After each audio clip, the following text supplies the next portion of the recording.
Hello dear students, मैं doctor हंसा लुनाया, associate professor geography. आज हम BA part third practical geography की क्लास में ध्रुवीय खमध्य समदूरस्थ प्रक्षेप को बनाना सीखेंगे। देखिए, ध्रुवीय खमध्य समदूरस्थ प्रक्षेप को पोलर जेनिथल इक्विडिस्टेंट प्रोजेक्शन भी कहा जाता है और ये एक बहुत सरल प्रक्षेप है जिसमें प्रक्षेपण तल को ध्रुव पर स्पर्श करता हुआ मान लिया जाता है। और इस ध्रुवीय खमध्य समदूरस्थ प्रक्षेप में अक्षांश वृत्त ध्रुव को केंद्र मानकर समान दूरी के अंतर पर खींचे गए संकेंद्र वृत्त होते हैं और जो देशांतर रेखाएं होती हैं वो सरल रेखाओं के रूप में समान कोण के अंतर पर बनाई जाती हैं। इस प्रक्षेप पे हम केवल एक गोलार्ध को दर्शा सकते हैं, चाहे आप उत्तरी गोलार्ध को दर्शाइए चाहे आप दक्षिणी गोलार्ध को दर्शाइए, पर प्रक्षेप में एक ही गोलार्ध को दर्शाया जा सकता है। तो देखिए, इसकी हम स्टार्ट करते हैं क्वेश्चन से कि किस प्रकार हमें सवाल दिया जाता है और उसका हम सॉल्यूशन किस प्रकार करते हैं। क्वेश्चन है, उत्तरी गोलार्ध को प्रदर्शित करने के लिए एक ध्रुवीय समदूरस्थ प्रक्षेप की रचना कीजिए। प्रक्षेप की मापनी 1:20 करोड़ तथा रेखांतराल 30 डिग्री है। ठीक है, तो हमें दो चीज़ें दे रखी हैं। आरएफ दे रखा है 1:20 करोड़ यानी 200,000,000,000। ठीक है, और जो रेखांतराल है वो हमारा कितना है, 30 डिग्री है। अब इससे हमें प्रक्षेप बनाना है। तो स्टूडेंट, सबसे पहला जो स्टेप होगा, मैंने आपको पहले भी बताया था जो प्रक्षेप बनाए थे, कि फर्स्ट स्टेप प्रक्षेप बनाने के लिए हमें क्या करना पड़ता है, हमें पृथ्वी के लघुकृत गोले का अर्धव्यास निकालना होता है, जिसे हम क्या कहते हैं, आर। और पृथ्वी के लघुकृत गोले के अर्धव्यास का क्या फॉर्मूला है वो आपको जितने पहले वीडियोस हमने प्रोजेक्शंस के बनाए उसमें मैं बता चुकी हूँ। पृथ्वी के लघुकृत गोले का अर्धव्यास निकालने के लिए हम क्या करेंगे, पृथ्वी का जो वास्तविक जो अर्धव्यास है उससे हम जो हमारा आरएफ की वैल्यू दे रखी है, आरएफ का जो हर दे रखा है, उसको डिवाइड कर देंगे। ठीक है, यानी पृथ्वी के लघुकृत गोले का अर्धव्यास बताने का जो निकालने का जो फॉर्मूला है वो क्या है, पृथ्वी का वास्तविक अर्धव्यास डिवाइडेड बाय आरएफ का हर, जो हमें सवाल में दे रखा है। अब पृथ्वी का वास्तविक अर्धव्यास कितना है, 63,50,00,000। ठीक है, और आरएफ का हर क्या है, 20 करोड़। ये आरएफ का हर हमने निकाल लिया। ये अब जो वैल्यू आती है वो कितनी आती है, 3.17 सेंटीमीटर। ये हमारा आर आ गया 3.17। तो हमारा जो फर्स्ट स्टेप था ध्रुवीय खमध्य समदूरस्थ प्रक्षेप को बनाने का, वो हमारा कंप्लीट हो गया। अब हम क्या करेंगे, सेकंड स्टेप को बनाएंगे। सेकंड स्टेप क्या होगा, हमें ये जो 30 डिग्री का रेखांतराल दे रखा है उसमें हम अक्षांश वृत्तों की जो के चाप की लंबाई को जानेंगे। तो सेकंड स्टेप क्या है, ध्रुवीय खमध्य समदूरस्थ प्रक्षेप में 30 डिग्री अक्षांश के चाप की लंबाई कितनी होगी उसको हम जानेंगे। 30 डिग्री अक्षांश के चाप की लंबाई। ठीक है, ये ध्यान रह जाएगा। अगर 30 डिग्री दे रखा है सवाल में, इसलिए हम 30 डिग्री कर रहे हैं। कोई और डिग्री वैल्यू दे रखी होती तो हम कोई और वैल्यू करेंगे। ठीक है, अब इस 30 डिग्री अक्षांश के चाप की लंबाई का फॉर्मूला क्या होगा, 2πr इंटू इंटरवल यानी अंतराल डिवाइडेड बाय 360 डिग्री। 360 का वृत्त होता है इसलिए 360 डिग्री। क्लियर हो गया। तो ये फॉर्मूला आपको ध्यान रखना है। अक्षांश वृत्त के चाप की लंबाई को हम कैसे निकालेंगे, 2πr इंटू अंतराल अपॉन 360 डिग्री। अब हम इनकी वैल्यूज पुट अप कर देंगे। 2 पाई की वैल्यू होती है 27/7, आर की वैल्यू हमारी क्या आ गई है, 3.17, अंतराल हमें कितना दे रखा है, 30, और नीचे डिवाइड किससे करना है, 360 से। ठीक है, ये हमारा फॉर्मूले को पूरा जो एक्सप्लेनेशन है वो इस प्रकार होगा। अब हम इसको डिवाइड करेंगे तो हमारा आती है वैल्यू 3.66 सेंटीमीटर। क्लियर हो गया यहाँ तक। पोलर जेनिथल इक्विडिस्टेंट प्रोजेक्शन को बनाने के लिए सबसे पहले हम आर निकालेंगे। दूसरा जो स्टेप होगा वो हम क्या होगा, हमें जो अक्षांश वृत्त के अंतराल दे रखा है उस अक्षांश के चाप की लंबाई हम निकालेंगे। चाप की लंबाई का फॉर्मूला है 2πr इंटू अंतराल डिवाइडेड बाय 360 डिग्री। अब ये दो चीज़ें हमारी आ चुकी हैं, ये r और 30 डिग्री के अक्षांश के चाप की लंबाई। अब हम हमारा प्रोजेक्शन को बनाना शुरू करेंगे। तो देखिए इसमें जब आप शीट पे बनाते हैं तो सबसे पहले आपका शीट पे आपका हेडिंग होना चाहिए, ध्रुवीय खमद्य समदूरस्थ प्रक्षेप, ये आपका हेडिंग हो गया सेंटर में। ओके, आपको शीट्स को बनाते वक्त बहुत ध्यान रखना है, बहुत सफाई से शीट्स बनानी है। ये क्लियर हो गया। अब हम पहले क्या करेंगे, ए बी और सी डी दो लंबवत सरल रेखाएं खींचेंगे जो एक दूसरे को एन बिंदु पर काटती हैं, यानी 90 डिग्री के एंगल पर पहले क्रॉस करती हुई हम रेखाएं खींच देंगे। आप इसको ध्यान से देखिए, मैं जिस प्रकार से कर रही हूँ, ये हमारी रेखा हो गई कौन सी, सी डी। दूसरी हम 90 डिग्री के एंगल पे इसी सेम पॉइंट से क्रॉस करता हुआ खींचेंगे हम, ये हमारी हो गई ए बी। ठीक है, ये सी डी, ये हमारी ए रेखा, ये हमारी बी रेखा। ये क्लियर होगी। और ये दोनों रेखाएं जो लंबवत सरल रेखाएं हैं कहाँ कट कर रही हैं, ये पॉइंट। और ये जो पॉइंट होगा ये हमारा क्या पॉइंट होगा, एन पॉइंट होगा। ये आपको ध्यान रखना है। ये क्लियर कर लिया। इसका कोई नाप नहीं है, आप अपने अंदाजे से इन रेखाओं को खींच लीजिएगा। फिर जब हम अक्षांश वृत्त बना लेंगे उसके बाद जो एक्स्ट्रा लाइंस होंगी हम उसको मिटा सकते हैं। ठीक है, ये आपका ड्राइंग का फर्स्ट स्टेप कंप्लीट हो गया। यानी सी डी और ए बी दो लंबवत सरल रेखाएं खींचिए जो एक दूसरे को इस एन बिंदु पर काटती हों।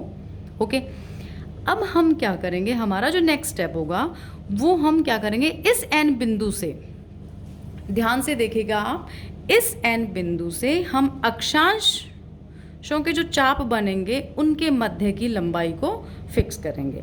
ये हम अक्षांशों के चाप की लंबाई हम ज्ञात कर चुके हैं, क्या है 1.66। तो हम क्या करते हैं, इसको फर्स्ट डिजिट ले लेते हैं 1.6। अब आप स्केल लीजिए, स्केल में आप 1.6 इस प्रकार से आप ध्यान रखिएगा, 1.6 हमारा यहाँ आता है। क्लियर हो गया। तो 1.6 पे हम ये कंपास में दूरी फिक्स कर लेंगे। ओके, फिर हम क्या करेंगे, इस एन पॉइंट पे रखेंगे और ये जो लंब रेखाएं हैं इस पे ये दूरी मार्क कर देंगे। तो देखिए पहला हमारा जो वृत्त एक, ये दूरी हमने एन पॉइंट से मार्क कर दिया, आप ध्यान दीजिएगा। ओके, अब हम क्या करेंगे, यही सेम दूरी अब इस पॉइंट पे कंपास के पॉइंट को रखेंगे, इसको कर देंगे। वो यही सेम दूरी फिर इस पॉइंट पे लेके आएंगे, ये दूरी हम मार्क कर देंगे। ओके, अब हमने ये दूरियां मार्क कर दी। अब हम क्या करेंगे, स्केल से इन दूरियों को सर्किल खींचेंगे, अक्षांश वृत्त बनाएंगे। ठीक है, पॉइंट हमारा सेम रहेगा। ये दूरी हमने जो फिक्स की थी, ये लंबाई 1.6 की, ये लंबाई जो हमने फिक्स की है, ये आपको ध्यान रखना है कंपास में बिल्कुल अच्छी तरह से। ये आप कंपास को यहाँ तक ले आइएगा, इस पॉइंट तक। ओके, और फिर एक अक्षांश का वृत्त बना लीजिए। ये हो गया आपका। ओके, अब हमारी दूसरी हमने पॉइंट कहाँ फिक्स किया था, इस पॉइंट पे फिक्स किया था। कंपास का जो पॉइंट है हम इसी एन पॉइंट पे रखेंगे, कंपास को खोलेंगे, इस जो हमने कट की थी दूरी फिक्स वहाँ तक लेके आएंगे और एक ये चाप बना देंगे।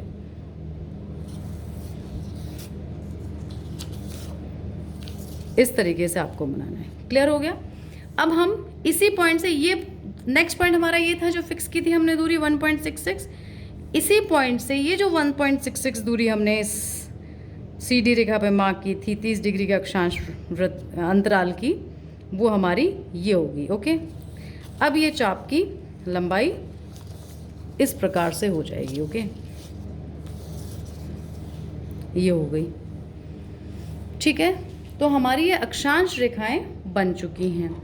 अब हमारे, आप देखिए एक्स्ट्रा जो लाइंस आ रही हैं इनको आप मिटा सकते हैं, बिल्कुल रब कर दीजिएगा इनको,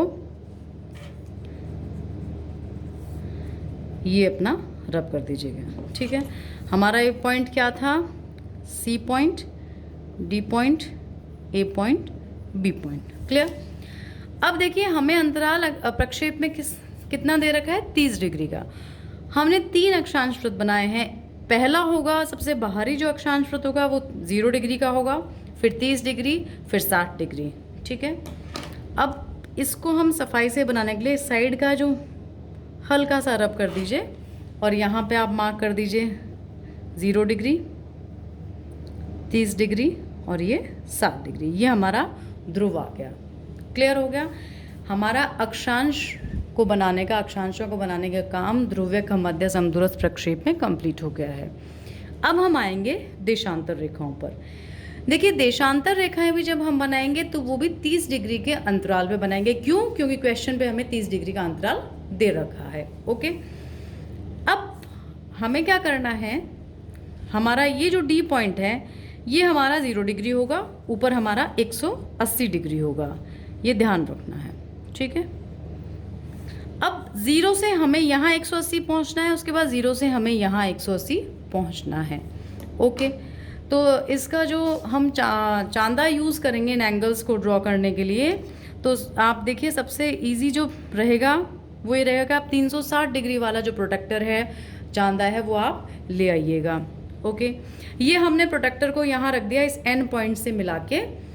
यहाँ हमारा 180 डिग्री है, ये हमारा 0 डिग्री यहाँ से शुरू होगा। हमें क्या करना है, एंगल्स को 30-30 डिग्री के अंतर पर मार्क करना है। ठीक है, तो पहले हम सहूलियत के लिए पॉइंट्स पे मार्क करते जाते हैं। तो पहला पॉइंट ये 0 डिग्री, आप ध्यान से देखो 30 यहाँ आ रहा है, यानी 30 का हमारा पॉइंट यहाँ होगा। ओके, उसके बाद 30 के बाद हमारा 60 है, 60 यहाँ आ रहा है। ओके, इसको एक पॉइंट से मार्क कर दीजिएगा, फिर हम जोड़ लेंगे। ये अपना 90 है, 90 यहाँ आ रहा है। 90 के बाद हमारा 30 जोड़ेंगे हम, 120 आएगा। 120 हमारा इस जगह आ रहा है। 120 के बाद है 150, 150 आप देखो इस जगह आएगा। 150 के बाद 180 आ गया। ओके, तो यहाँ 0 से लेकर 180 का पॉइंट कंप्लीट हो गया। अब हम इस दिशा में चलेंगे। तो देखिए सबसे पहले 30 डिग्री ये वाला है। ओके, तो हमने ये 30 का पॉइंट मार्क कर दिया अपनी इजी के लिए, ताकि हमें पता चल जाए कि ये एंगल यहाँ पे आता है। 30 के बाद आते हैं हम 60 डिग्री पे। ओके, 60 के बाद हम किस में आए, 90 पे आ गए। ठीक है, ये 90 हो गया। उसके बाद हम आए 120 पर, ये देखिए 120 के बाद हम आए ये 150 पर। ये हमने पॉइंट्स मार्क कर दिए, यानी हमारी जो देशांतर रेखाएं होंगी वो इन पॉइंट्स पर होंगी। अब हम देशांतर रेखाओं को बनाना शुरू करते हैं। देखिए पहला पॉइंट 0 से जो 30 वाला पॉइंट था ये हमारा इस तरह ये है, यानी इतनी दूरी होनी चाहिए। तो आप क्या कीजिए, सारी देशांतर रेखाएं भी यहीं इसी केंद्र पर आके मिलेंगी, ये ध्यान रखना है आपको। स्केल से ये पॉइंट और ये केंद्र को मिलाइएगा, देख लीजिएगा हमारे अक्षांश यहीं तक है। तो हमें अपनी ईजीनेस के लिए हमने ऐसे किया है, ये पॉइंट और ये पॉइंट मिलाना है। अक्षांश वृत्त हमारे यहीं तक है, स्केल को रख लिया, ये कर दिया। ओके, उसके बाद हमारा कितना है 60 डिग्री। 60 डिग्री का देखो ये पॉइंट मार्क किया था तुमने, तो स्केल से लीजिए ये पॉइंट और इस पॉइंट को आप मिला लीजिएगा, इस पॉइंट पे आके मिल जाएगा। ओके, 90 डिग्री हमारा है ये। उसके बाद हमारा आ गया 120 डिग्री। 120 डिग्री ये नॉर्थ पॉइंट है, हमने मार्क इस तरफ किया था इसको चांदे से। ये बड़ा था इसलिए इतना गैप से शो कर रहा है, हमें यहाँ मार्क करना पड़ा, पर हम इस पॉइंट को इस एन पॉइंट से मिला देंगे, फिर एक रेखा खींच देंगे इस अक्षांश वृत्त तक। ओके, उसके बाद आया था हमारा 150 का पॉइंट हमने यहाँ मार्क किया था। ठीक है, अब ये एन पॉइंट है, ये 150 है, ये मिला देंगे, यहाँ तक हम रोक देंगे। ओके, सेम कंडीशन हम यहाँ करेंगे। 0 है, 0 से हमने 30 डिग्री इस जगह मार्क किया था, ये 30 डिग्री है, इस पॉइंट को इस पॉइंट से मिला दीजिए, ये लीजिए।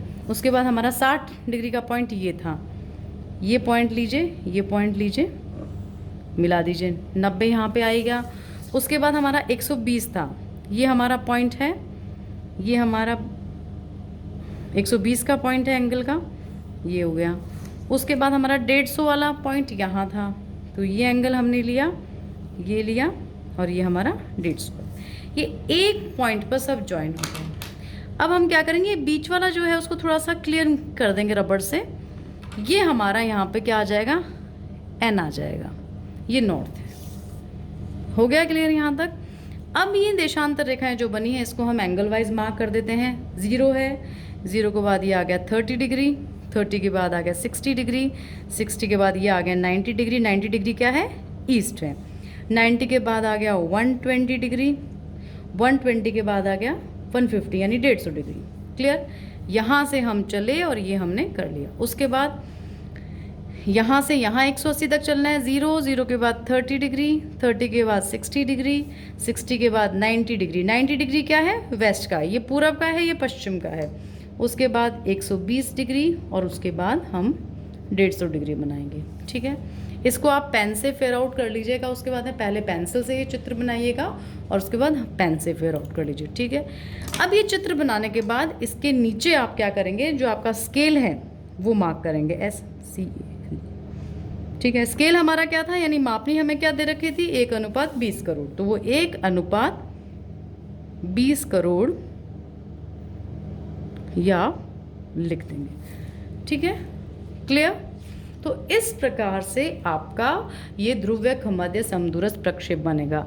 अब देखिए इसमें क्या बताई था मैंने स्टार्टिंग में इंट्रोडक्टरी पार्ट में डिस्कस किया था कि इस प्रक्षेप में अक्षांश वृत्त ध्रुव को केंद्र मानकर समान दूरी के अंतर पर खींचे गए संकेंद्र वृत्त होते हैं, यानी एक ही केंद्र से खींचे गए जो वृत्त होते हैं, इसलिए हम उन्हें क्या कहते हैं, संकेंद्र वृत्त कहते हैं। और समान ध्रुव से समान दूरी पर होते हैं। ये हमने दूरी जो निकाली थी 1.6, तो 1.6 की दूरी पर ये तीनों वृत्त हो गए आपके। ठीक है, और देशांतर रेखाओं की अगर हम बात करें तो देशांतर रेखाओं को सरल रेखाओं के रूप में समान कोण के अंतर पर बनाया जाता है। समान कोण है 30 है, 60 है, 90 है, 100, सबको 30-30 डिग्री के अंतराल पर हम बनाते हैं। तो ये इसकी फीचर्स हैं जो इस प्रकार से हम प्रक्षेप को बनाएंगे। अब बात आती है उपयोग की, यानी यूज़ की, कि ये ध्रुवीय मध्य समदूरस्थ प्रक्षेप जो है वो यूज़ कहाँ होता है। तो देखिए स्पेशली क्योंकि ये एक गोलार्धों को दर्शाने के लिए काम आता है, यानी या तो उत्तरी गोलार्ध के मानचित्र हम बना सकते हैं या दक्षिणी गोलार्ध के मानचित्र हम इस पे बना सकते हैं। तो जो आर्कटिक क्षेत्र हैं उनके सामान्य उद्देश्य वाले मानचित्रों के लिए हम इस ध्रुवीय मध्य समदूरस्थ प्रक्षेप को उपयोग करते हैं। इसके अलावा ध्रुवीय अन्वेषण या ध्रुवीय नौ संचालन से संबंधित मानचित्रों के लिए भी हम इस प्रक्षेप का प्रयोग करते हैं। तो मैं आशा करती हूँ कि आपको ये प्रक्षेप की जो रचना विधि है वो समझ आ गई होगी। इसी प्रकार से हमें हमारी फाइल में ये शीट का काम को कंप्लीट करना है। जो इस प्रक्षेप के पहचान, गुणधर्म और उपयोग हैं उसका थ्योरेटिकल पार्ट मैं PDF जो है आपके ग्रुप में शेयर कर दूंगी, और जो क्वेश्चन वाला पार्ट है वो हमने डिस्कस कर लिया है। जो थ्योरेटिकल पोर्शन PDF में मैं भेज रही हूँ आपको, वो भी आपको फाइल में करना है, और उसके बाद ये सवाल करके आपको डायग्राम भी फाइल में ड्रॉ करना है।